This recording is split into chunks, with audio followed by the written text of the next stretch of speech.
This was the only thing in the Fred Meyer Pokemon vending machine. We have never, ever bought a Pokemon this was product $4.49 in person before.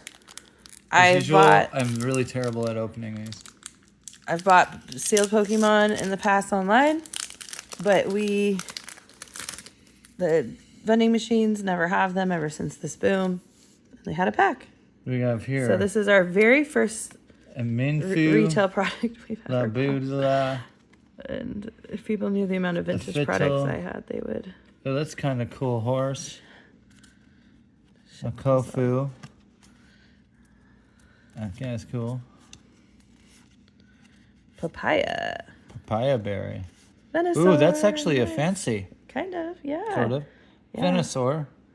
Nice. Got a hit.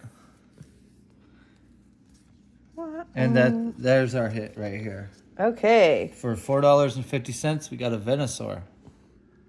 Well, that was fun.